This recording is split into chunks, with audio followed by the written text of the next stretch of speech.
Good day. For the overview of the Metro Manila Development Screening Test or MMDST, we have screening is a presumptive identification of unrecognized disease or defect. So dito po natin malalaman or mare-recognize kung ang isang bata ay mayroong possible problem sa kanilang growth and development. So next, early detection model. So dito po, mas napapaaga na nalalaman natin at ng kanilang mga magulang kung mayroon bang problema sa mga bata. Test children with problem. Facilitates early referral and treatment. So, dito po, syempre, pagkatapos pong ma-identify nung problem, magkakaroon na po tayo ng treatment. So, mas mapapaaga po na mabigyan ng proper treatment ang bata para hindi na po mas lumala pa or mas gumrabe pa ang magiging problema in the future. Next, detection of developmental disabilities.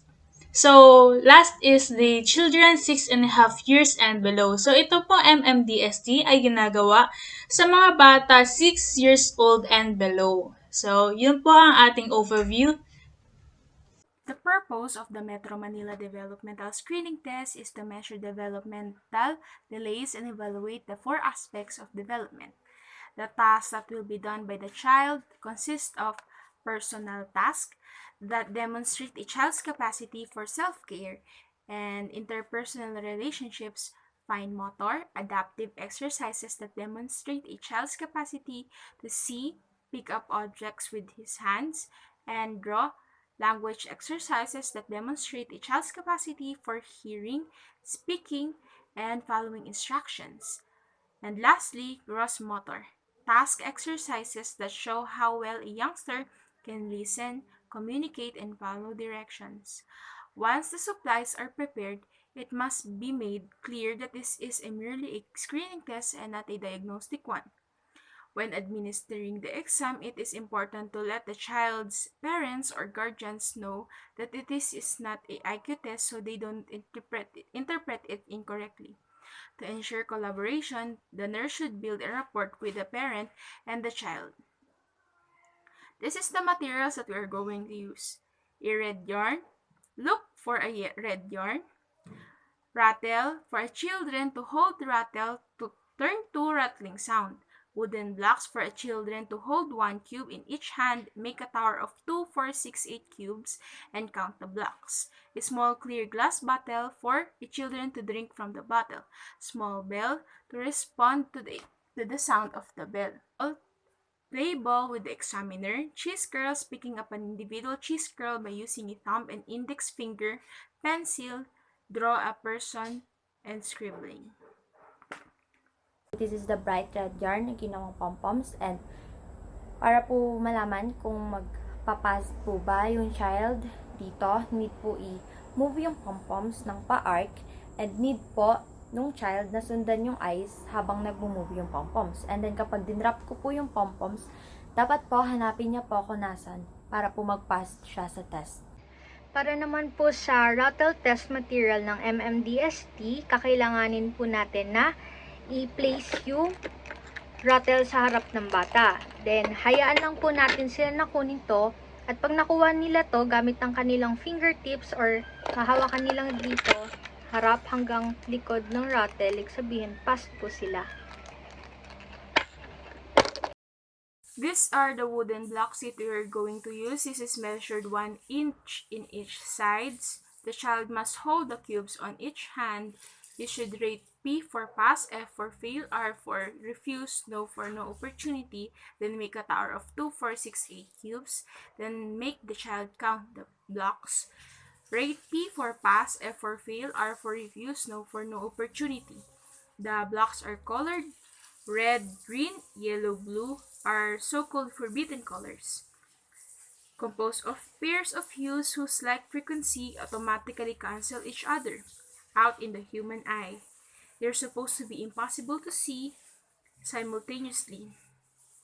That's why this is used for the screening test of the child to see the limitation results for the way we perceive the color in the first place.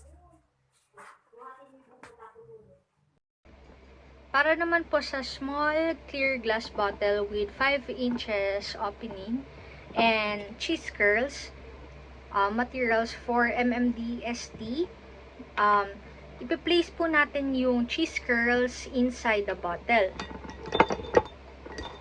Then, wag po natin sabihin sa kanila yung word na pick it up or dump.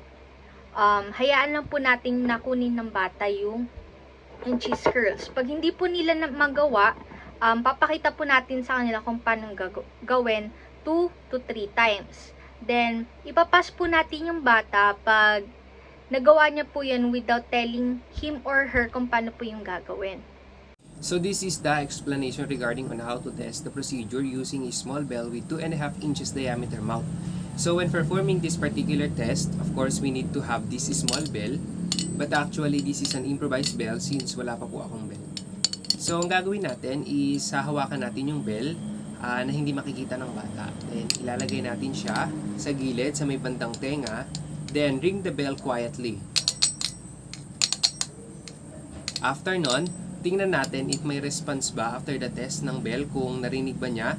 Malalaman natin na nag-pass siya sa test once na makita natin na nag-respond yung mata ng bata o mayroong movement or gumalaw yung mata. For example, tumingin siya sa gilid after niya marinig yung sound. Then, through changes in breathing or any other changes in child's activity na ma-observe natin sa bata after or while doing the test. Para naman po sa ball test material ng MMDST, ang unang-una po natin gagawin ay palayuin ang bata 3 feet away from us. Pagkatapos, ito po ay ating ipapasa sa kanila through bouncing sa lapag, at dapat po ay saluhin nila ito gamit ang kanilang mga kamay at hindi gamit ang kanilang mga braso. Sila po ay may 3 tsansa at dapat po ay masalon nila ito ng 2 beses para po mabigyan sila ng grado na pass. Using a pencil, ask the child to draw a circle, a square, or any shape, or scribble on a paper. This is used to exercise the child's fine motor adaptive skills, in which indicates the child's ability to see and use his or her hands to pick up objects and draw. Sometimes the child grasps the pencil like this in a young age, and as long as they grasp and pick up the pencil, they can scribble or they can draw a shape or a line. They will pass the MMDST test in pencil. Aspects of development. So, first is the personal social. These are the tasks which indicate the child's ability to get along with the people and to take care of himself. The second one is the fine motor adaptive. So, these are the tasks which indicate the child's ability to see and use his hands to pick up an object or to draw. And the next one is the language. So, these are the tasks which indicate the child's ability to hear, follow directions, and to speak. So the next one is the gross motor. So the gross motor are the tasks which indicates the child's ability to sit, walk, and jump. MMDST scoring. So failure of an item that is completely to the left of the child's age is considered a developmental delay. So, kapag po nag-fail sa isa sa mga test na ginawa na hindi po nag-a-align sa age ng bata, that means meron pong developmental delay yung child. Next, failure of an item that is completely to the right of the child's age line is acceptable and not a delay. And ito naman po yung kapag naman po failure naman po sa isa sa mga test na ginawa pero naka-align sa age ng child. Meaning, acceptable po and hindi po siya makakonsider as developmental delay. MMDST scoring, passed, failed, refused, and no opportunity, which is to be discussed by the next group members. Paano ba natin malalaman kung passed, failed, refused, or no opportunity yung magiging result ng MMDST ng isang bata? So, passed score. Binibigay to when the child is able to perform the task or skills that has been given by the examiner that is appropriate for the child's age. failed naman, binibigay tong score na to when the child is able to perform a certain item being tested but does not manifest or give the appropriate response. Pag refuse naman, binibigay to when the child manifests lack of interest and does not want to perform the task. Pag no opportunity naman po, binibigay to when the child does not bother to participate, to answer, or cooperate to perform a specific task or skills. So, selecting items to be administered. So, items to be administered first are those through which the child's chronological age line passes. Then next, kapag may failure in one of the item, then mag-proceed na to administer items to the left of the age line hanggang sa ma-obtain yung 3 passes, then stop na. Then the third one, dun sa mga items na nag-pass, continue testing to the right where the items become progressively more difficult hanggang yung bata ay mag-fail 3 times in that sector.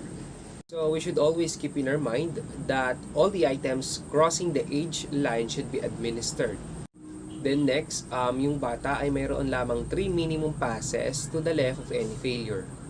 So sa bawat sector, mayroon lang dapat na at least 3 passes and 3 failures. So in addition, in selecting items to be administered, yung dami ng item na i-administer ay nakadepende dun sa age or sa edad ng bata and yung ability niya na gawin yon.